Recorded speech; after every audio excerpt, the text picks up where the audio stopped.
talking about regulation and zoning. There are two pillars to control growth and development. One is zoning and regulation, the other is buy it. Those are the only two things you do to control sprawl and development.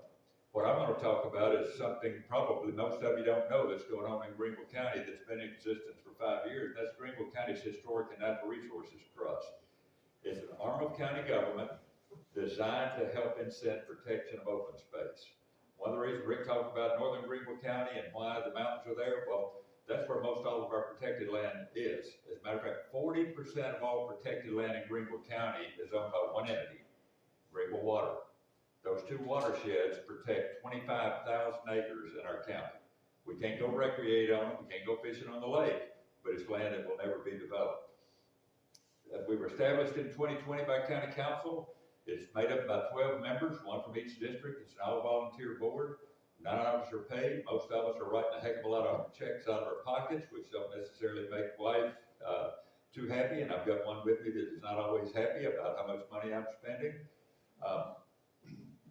100% of our funding, the tax dollars, goes to the landowner to either buy land and fee from willing landowners, we have no condemnation authority, or to buy a conservation easement.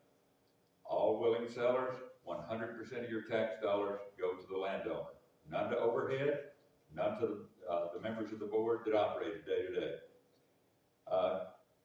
One of the things you're talking about here in southern part of the county is, can you have your cake and eat it too? Can you have rural open spaces and still have growth? Well, we've got to. We're going to have to find a way to do it. Other parts of the country have found ways to do it, but it's always the word that we don't like, and that's compromise. Nobody gets everything they want. When we look at places like this, you can do development and protect open space, but it is planning, it is compromise. It means that, yes, I'm a private landowner and I can do most everything I want, but there are limits to rights when you live in a society. You live in a neighborhood. Your neighbor actually has some input to what you're doing. Lawyers, there's a lot of Emilys in the world. Lawyers are available and they will come calling. This is what we've done in our first 5 years. We've done 30 projects. We've helped protect over 2,600 acres. This won't mean much to you, but the one I use in the urban area, that's 43 new Unity parks protected in our first 5 years. We've spent $6.4 million of your tax dollars to protect $39 million worth of real estate. That's a $4.25 return for every tax dollar invested. I think it's one of the best investments going. If you talk about a community that, this is out of one of the old comprehensive plans, but I always like this vision, a community where innovation and opportunity meet natural beauty and unrivaled quality of life. Why are all those people want to come to Greenville County? It's not for parking lots. It's because we have one of the most beautiful counties, and we are the fastest growing state in America for the 3rd year in a row. The trust, we operate with 3 grant cycles a year. So eligible entities, an eligible entity is a nonprofit, a government agency, state, local, or federal, can come to us and ask for funding. That's all we are. We're a bank that makes grants to help make projects possible. We rank each one of these projects. We go out and look at it. We have different criteria that add up, so it's on a point system. So it's apples to apples. When we're looking at protecting a forest, it's a forest to a forest. If it's a farmland, it's a farmland to a farmland. If it's a trail, it's compared to a trail. So you don't compare apples and oranges. We go out and look at each of these sites with both all of our trust members. We often bring along subject experts. One of our board members is a soil scientist, which is pretty important to know what could that land do, what could it produce. We have a very robust website, and I'd urge you to look at it. I think it's the most transparent website in county government. GCHNRT.org. Go look at it. Every project is there, tells you everything about it. Now, as of this week, you can zero in on that project with a map in real time to look at where the land is and the size of the property. Here are 30 projects scattered across. You see, we do have some projects in the lower part of the county, but most of our projects early on were in the upper part of the county. Why? We were building out and adding everything we could to our existing parks. The bigger the park, the more people it can accommodate, the more environmental attributes it has. It's better wildlife habitat. You're not going to protect bears on a 20-acre site. But where you have parks like we have in northern Greenville County of several thousand acres, you can have bears and bobcats. So this is a picture off of our website. You can hit any one of those dots, and it'll take you right to the property and tell you everything about it, how much money we put in on it, acres, and what it's going to be used at. This is our annual report. It's on there. We have to provide a report to county council once a year. It could be just a one-page email, but we try to help council understand. I love the words that the current leadership is talking about: transparency. We go before, we have no responsibility that the council has delegated, I've got a word problem, Rick. Delegated to us the authority to make all these decisions without coming to council. We built that trust over the first 4 years, but we're not stupid. We take every project before the finance committee, which is half of council, share with them what we're doing before we close on the deal. And one of the reasons is not only to make them aware, but what my deal is I don't want to have you get embarrassed if there's a brother-in-law in the deal. And we didn't know that the person we're buying from is related to a council member, and it's going to cause all kinds of political problems.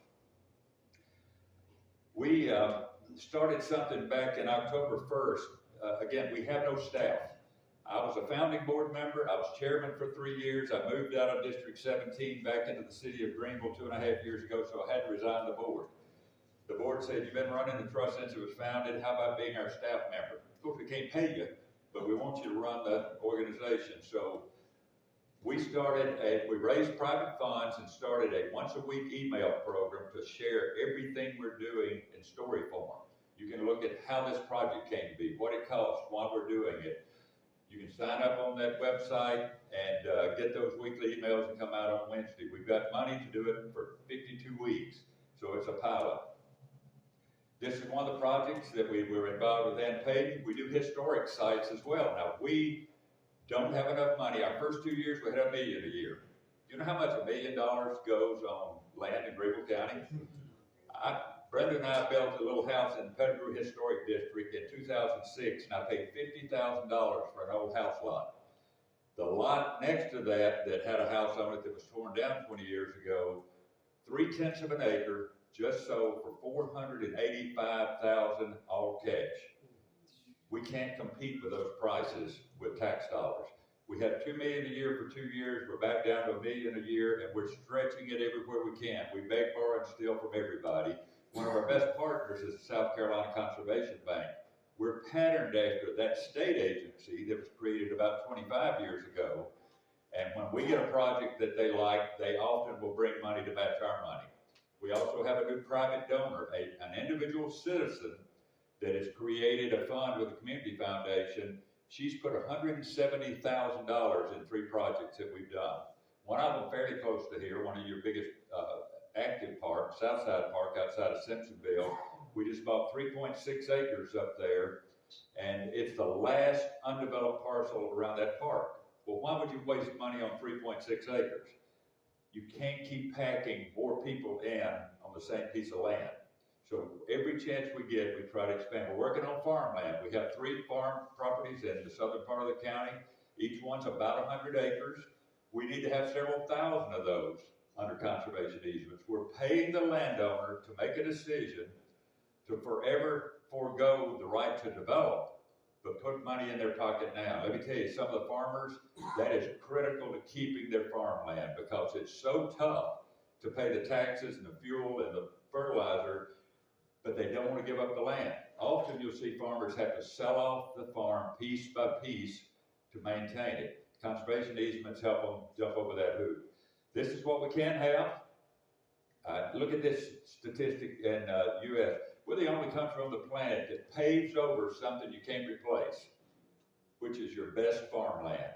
Southern Greenville County has what are called nationally prime soils, or what we often call it, nationally significant farmland. It means it's some of the best farmland in America. Right here in Greenville County, it's also the easiest land to develop because it drains well, it's rolling, and so developers love it. I helped lead the effort to get the Swamp Rabbit Trail. We've got our first project. We're buying a conservation easement for a trail segment to extend that trail. That's economic development as well. When I led the effort to get the Swamp Rabbit Trail starting back in 2006, I was told that it would destroy economic development in Greenville County. That trail last year had 2.2 million users. There are only 580,000 people in Greenville County. Go buy land along the Swamp Rabbit if you can. It is very valuable. People love being near trails and open space. This is another property we worked on with some of Ann's colleagues. A 54-acre site in Five Forks area outside of Simpsonville, one of our most densely developing area. It was owned by the YMCA. They were about to put it on the market for development, and it would have gone in a heartbeat. 54 acres in the midst of all the subdivisions there. We were able to talk them into letting us do an appraisal. We bought it for $612,000 of county money and $612,000 of state money. It's a bargain. It's a beautiful property. That's a little over 200-year-old house that now is going to be restored. There's also an original slave cabin on the property. This is northern Greenville County.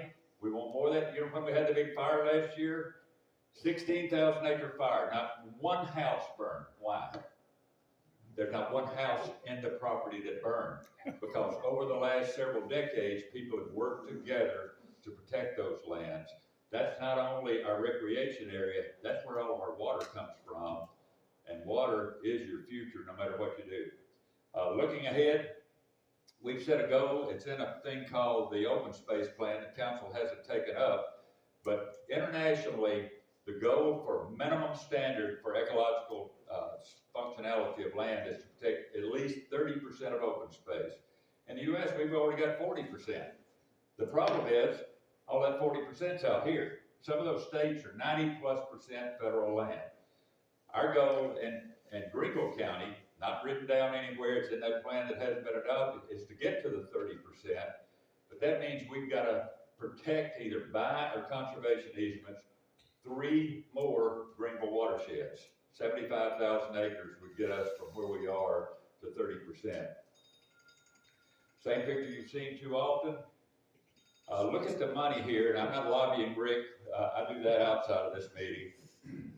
This is the money we've had appropriated up to July 1, $7 million, and it'll all be allocated. Our last cycle starts on April 1. We already know we've got the properties that we want. Look at Charleston County.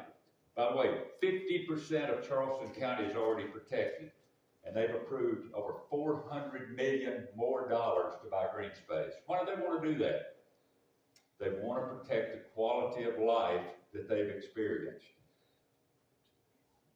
We did a poll about a year ago, and we asked people, first of all, nobody knew what the trust was, and we don't want to be a brand. We want to be a mechanism to help protect the quality of life in Greenville County for future generations. We asked people, did you know that we're spending between $1 and $2 million a year helping to protect green space? What do you think about that? 8 out of 10 said, I like that. Here's what they said when we said, well, we've got $1 million. At that time, we had $2 million a year in our budget. What do you think about spending $2 million of your tax money? 93 out of 100 said spend at least $2 million. 66% said spend more. They get that the only 2 tools are regulation and purchase. We can talk about all kinds of other solutions. Those are the only 2 that are proven to work. We got to protect our waterways. That's another one of our key focuses. I urge you to go to our website, and I promise you, Tom, I'd be on time wherever you went to. This is critical. One of the reasons I'm at it, I'm a forestry and wildlife biologist. I've been in this business my whole career. I have 2 little girls in Greenville County, an 8-year-old and an 11-year-old. I hope they stay here forever. I want them to have the quality of life I had growing up as a child. I've got 3 older ones up in Pennsylvania. Pennsylvania has done such an unbelievable job of protecting working farms and historic sites. All around these properties, you can go and you can stop and you can park and you can walk on farms and see wildflowers. It didn't happen by itself. They taxed themselves to protect the quality of life they had. So let me turn it back. I think I've turned it to Ann Payton, who's going to come talk about the buildings that go with protecting that open space. And the ones we bought didn't have the machine on the left.